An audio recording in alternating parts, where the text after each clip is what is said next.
Oi, pessoal. Hoje é dia 15 de novembro do ano de 2018, quinta-feira. Uma data que todos estamos observando que o que existe é um feriado nacional. E esse feriado nacional do dia 15 de novembro de 2018 gera uma certa perplexidade, porque observamos que não há comentários, movimentos sobre a proclamação da República. Essa República foi proclamada pelo Marechal Deodoro da Fonseca no dia 15 de novembro de 1889.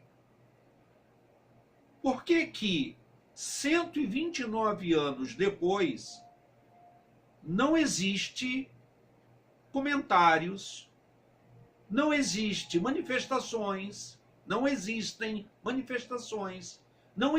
comentários, não fala-se sobre isso. Claro que isso tem um lado extremamente negativo. O lado negativo é que nós ignoramos os fatos que houve no passado. Por nós ignorarmos, acabamos pagando um preço extremamente alto. Porque a proclamação da República, em 15 de novembro de 1889, ela não é comemorada de maneira bastante enfática pelo povo brasileiro. A razão é, diria, o povo ignora a história. E por esse motivo, eu vou tentar explicar um pouco dessa história. E o outro motivo é que a República nasceu por ação de elites. E essas elites, elas não envolveram o povo. O povo não participa do processo da queda de Dom Pedro II, que era o monarca. E por não participar, você verifica que hoje, 129 anos depois, não há qualquer emoção positiva nas ruas, seja aqui no Rio de Janeiro, seja em São Paulo, em Porto Alegre, em Brasília, em Manaus, enfim, em qualquer local da República Federativa do Brasil, você não vê o povo se manifestando. Na verdade, por ofício de professor de história que sou, quando, enfim, os assuntos de história aparecem, há um interesse muito grande de eu divulgar o conhecimento que tenho sobre fatos da história. Além de, enfim, lecionar história, eu também faço, a nível do meu dia a dia, né, o trabalho, o esforço de correr pelas ruas, né? Eu estou aqui, inclusive, com uma camisa de natureza histórica. Tenho aqui uma medalha que é exatamente por ter corrido pelas ruas históricas da cidade do Rio de Janeiro. E quando eu corro pelas ruas históricas da cidade do Rio de Janeiro, eu passo, por exemplo, junto ao Clube Militar, correndo. Ali na Avenida Rio Branco, no centro do Rio de Janeiro, esquina com a Rua Santa Luzia. E quando a gente passa por ali correndo, né, numa dessas corridas históricas que a gente faz no centro do Rio de Janeiro, fatalmente a gente pensa, puxa, como o Clube Militar é importante na proclamação da República. Por que não se comenta a importância do Clube Militar na proclamação da República. E, na verdade, o que é República? Seria, evidentemente, a primeira pergunta que mereceria uma resposta. A República, de maneira bastante resumida, é quando o chefe de Estado é trocado periodicamente via eleição. É o contrário da monarquia.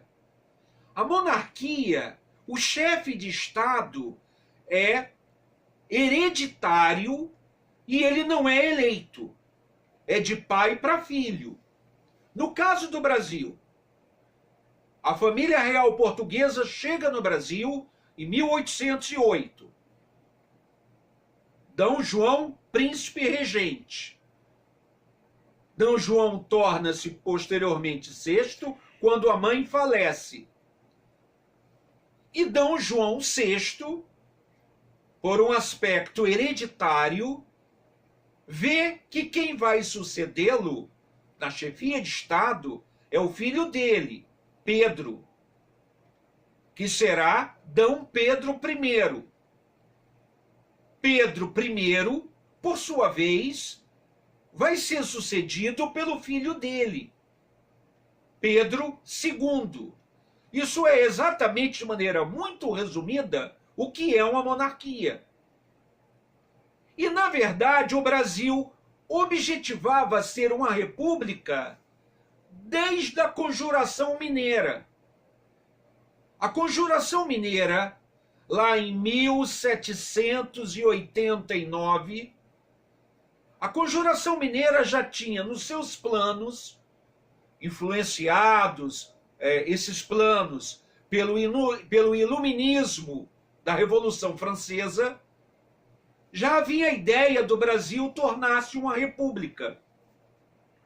Essa ideia de república que existe aqui desde 1789 fica, de certa forma, esquecida, digamos assim, com a chegada da família real em 1808, com a monarquia, com a carta outorgada de 1824, a lei máxima da monarquia, e aí não há ideia de reavivar o plano dos conjurados. Essa ideia ressurge na Convenção de Itu, em 1870, no Manifesto Republicano redigido por Quintino Bocaiúva. Em Itu, os produtores de café do Oeste Novo Paulista reavivam a ideia da república. Isto é, o Oeste Novo Paulista tem poder econômico. E ele objetiva, em consequência, controlar a chefia de Estado. Então, os cafeicultores do Oeste Novo Paulista querem, a partir de 1870, a partir da Convenção de Itu, que está vinculando-se a Campinas, Jundiaí, Itu, Sorocaba, Ribeirão Preto, este Oeste Novo Paulista, que produz café sem mão de obra escrava, quer controlar a chefia de Estado.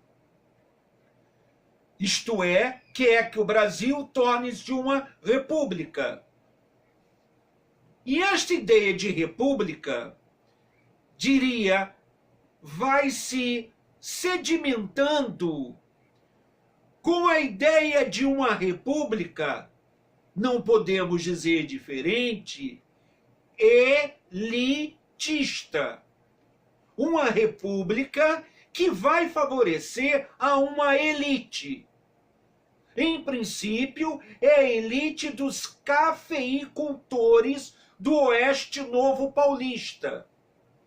É essa elite que quer controlar a chefia de Estado, isto é, quer que seja eliminada a monarquia, quer que seja eliminada a Carta Outorgada de 1824.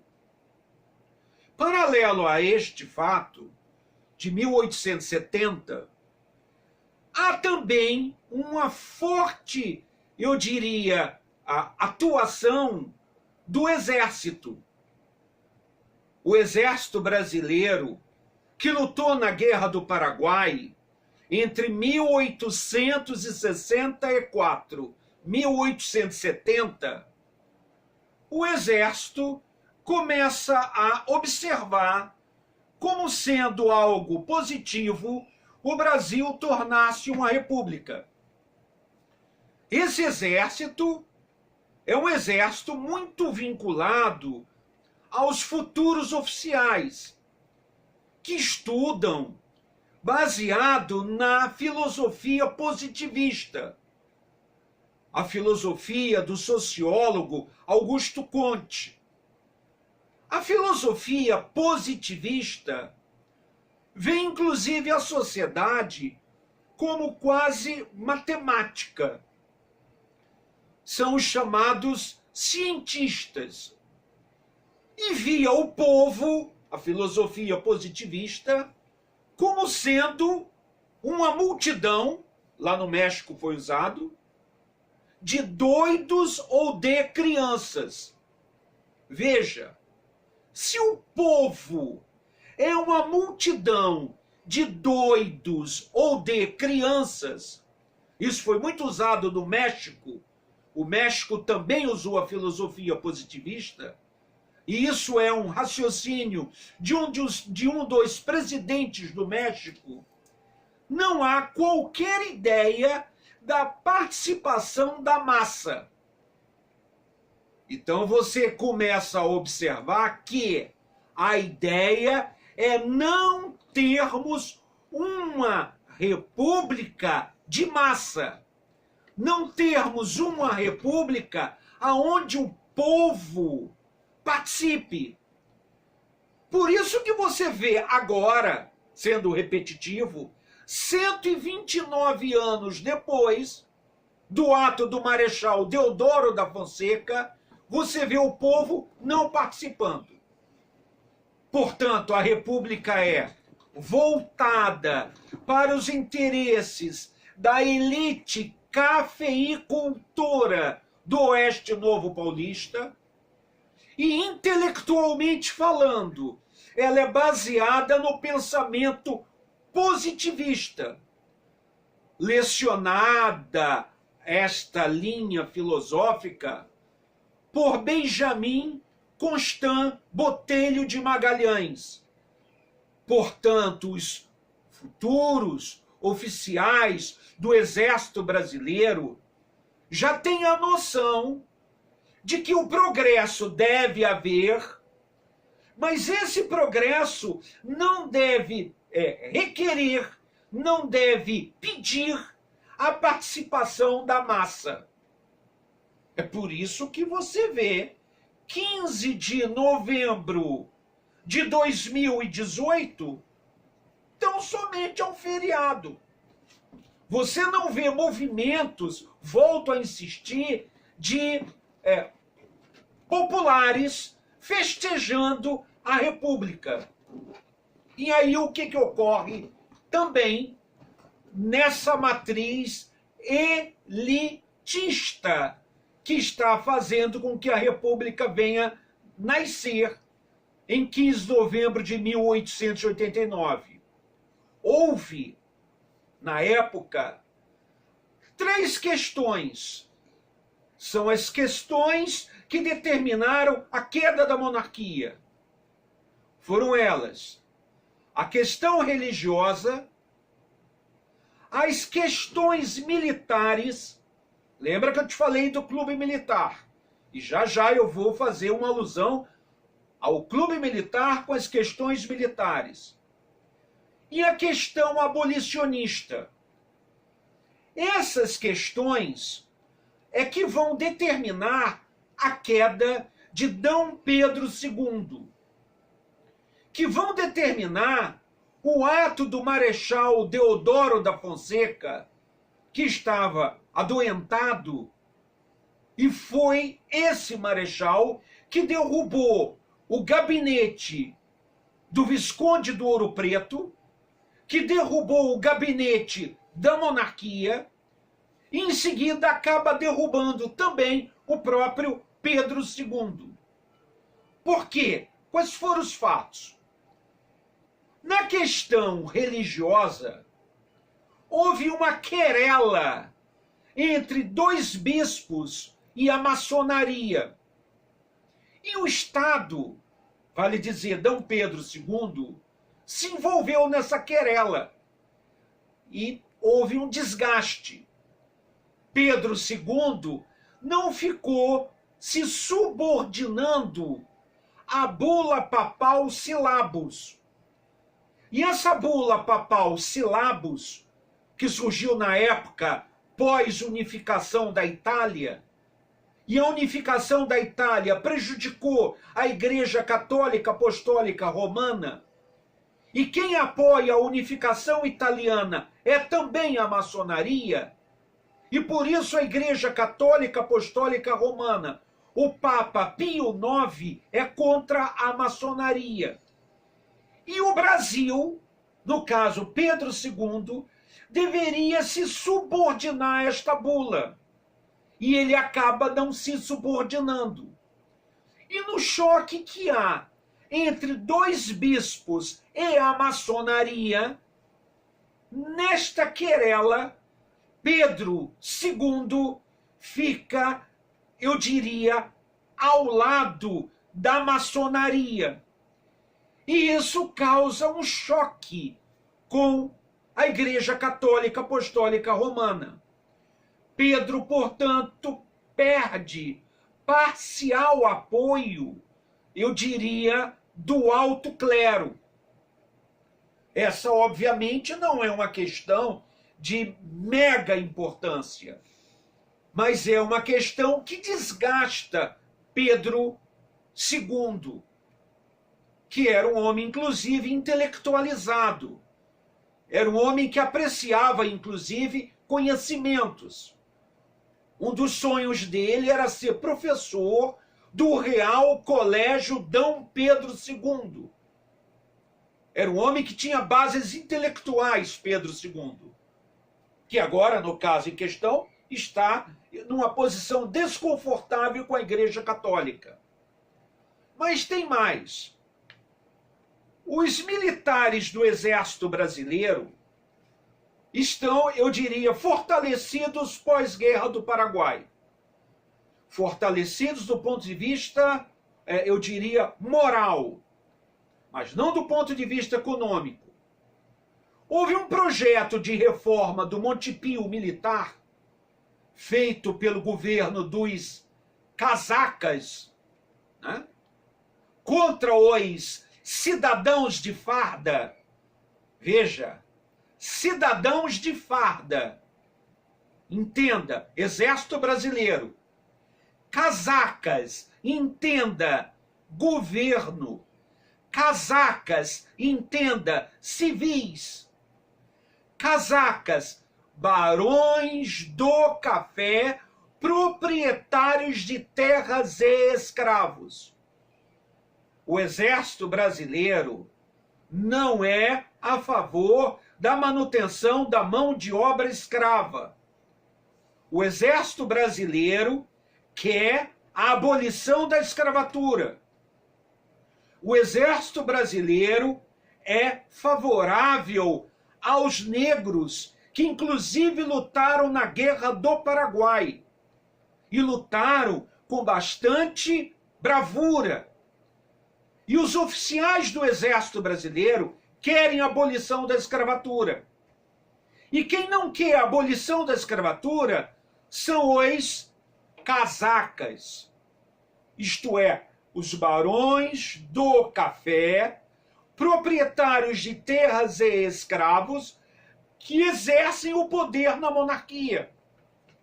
Então, o exército, que tem uma posição abolicionista, o exército que tem um prestígio, tem, todavia, diria, salários baixos. O soldo dos militares é muito baixo.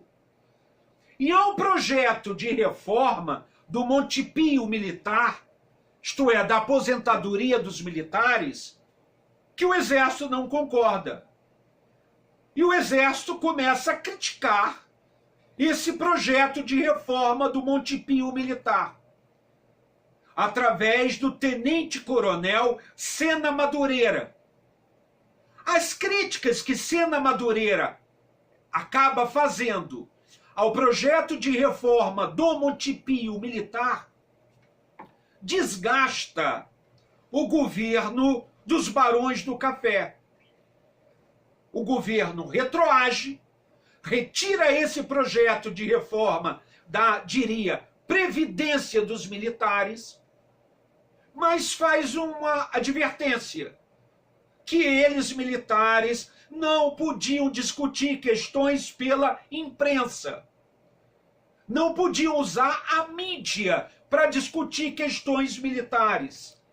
E aí, evidentemente, vai haver uma segunda, eu diria, adversidade entre o exército e os, civis que estão no poder, que é a seguinte: o mesmo tenente-coronel Sena Madureira, comandante da escola de tiro em Campo Grande, faz uma homenagem ao jangadeiro cearense Francisco do Nascimento.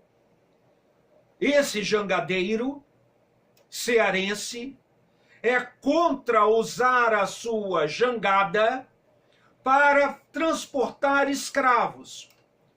Havia já o tráfico interprovincial de escravos.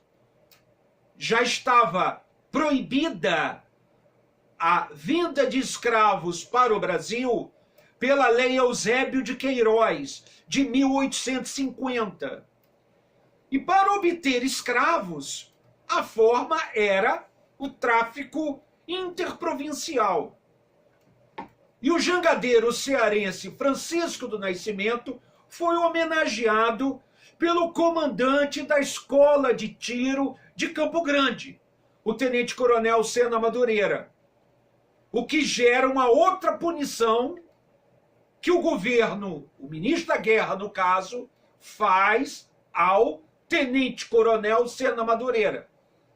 E aí, novamente, está se insurgindo, eu diria, grande parte da oficialidade do Exército, principalmente os jovens oficiais, contra o governo dos casacas, que são os proprietários de terras e escravos. Por outro lado, também, há uma terceira questão militar, e essa terceira questão militar foi fruto de averiguações que houve numa unidade militar. E essa terceira e última questão militar, de novo, coloca o exército contra a monarquia, no caso, nem contra a monarquia em si, contra os gabinetes da monarquia. E somado a essa, eu diria, adversidade, existe uma outra, que é o declínio do uso da mão de obra escrava. Isto é, está desde a Lei Eusébio de Queiroz de 1850, depois a Lei do Ventre Livre, 1871, 28 de setembro, e depois da Lei do Ventre Livre, a Lei do Sexagenário. Estas normas legais estão antecedendo a abolição, que é ato da princesa Isabel. Quando ela assina em 13 de maio de 1888, a abolição da escravatura, foi dito para ela: a senhora aboliu a escravidão. Por causa disso, a senhora vai perder a coroa. Porque, a essa altura, os proprietários de terras e escravos do Vale do Paraíba aliam seus cafeicultores do Oeste Novo Paulista e aliam-se, por sua vez, aos militares e vão, evidentemente, levar o Marechal Deodoro da Fonseca, mesmo doente, a derrubar o gabinete Ouro Preto. E, por consequência, em seguida, Pedro tentava nomear um outro gabinete, que o Marechal Deodoro era contra, por razões até de natureza não muito ainda, eu diria, estudada pela história. Parece que foi algo de uma adversidade, eu diria, afetiva, que houve no Rio Grande do Sul entre o Marechal Deodoro e esse futuro chefe de gabinete. O fato é que isso precipita a ação do Marechal Deodoro para derrubar não só o gabinete, em seguida derrubar a monarquia e fazer com que Pedro saia do Brasil. De madrugada, Pedro II, Pedro de Alcântara, é retirado com a família imperial do Brasil. E nasce a República, com o primeiro presidente da República, o Marechal Deodoro da Fonseca. E o povo, como falam os articulistas da época, o caboclo não se dá pela coisa. O caboclo continua de cócaras. Quando eu cito o caboclo não se dá pela coisa, o caboclo continua de cócaras, faz com que eu feche este pequeno raciocínio que desencadeio, mostrando por que não há uma enorme vibração hoje, 129 anos depois, com a República. O clube militar nasce nesse contexto. O clube militar nasce em 1887. Ele nasce 2 anos antes da República ser instaurada. E vem exatamente como a voz do Exército para, de certa forma, dar uma envergadura política ao, eu diria, atuar do Exército Brasileiro. E havia ainda rumores que o governo iria fechar, acabar com o Exército, entregar à Guarda Nacional o controle, eu diria, da Força de Terra, ficaria mantida a Marinha de Guerra, e isto acaba sendo a gota d'água para a monarquia ser derrubada. Concluo dizendo, óbvio, que esse rápido passeio que faço pela história do Brasil tem necessariamente necessidade de aprofundar cada um desses fatos. Mas não é o nosso objetivo. O nosso objetivo é dizer para você o porquê que em 15 de novembro de 1889 o Brasil tornou-se uma república. E concluo, quase de maneira repetitiva, que foi por causa de 3 questões. Questão religiosa, querela entre 2 bispos e a maçonaria, o Estado teve de envolver-se atritando-se com a igreja. Questões militares, reforma do Monte Pio militar, militares não podendo dar declaração à imprensa, homenagem do tenente-coronel Sena Madureira ao jangadeiro Francisco Nascimento, o exército é abolicionista. E a terceira e última questão, que rapidamente eu toquei, algo que houve de corrupção em uma unidade militar. Essas três questões foram, eu diria, o motivo, mais a abolicionista, foram o motivo central, as três questões, religiosa, militares e abolicionistas, para a queda da monarquia. Na verdade, a monarquia caiu mesmo quando a princesa Isabel assinou a Lei Áurea. E aí ela desagrada os proprietários de terras e escravos do Vale do Paraíba. A República nasce, concluindo, de uma maneira elitista.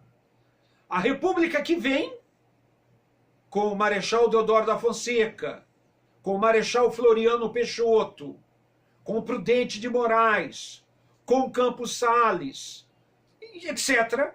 A Primeira República é uma república elitista.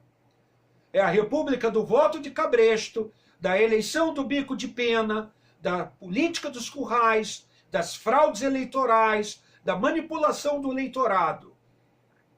Esta Primeira República, num outro vídeo, quero crer eu venha raciocinar com você algo mais detalhado sobre a República que vai de 1889 a 1930, a chamada República Velha ou Primeira República. A queda da monarquia, fechando, foi um ato elitista. A elite é a elite do positivismo militar, é a elite dos produtores de café do Oeste Novo Paulista e é a elite dos barões do café do Vale do Paraíba.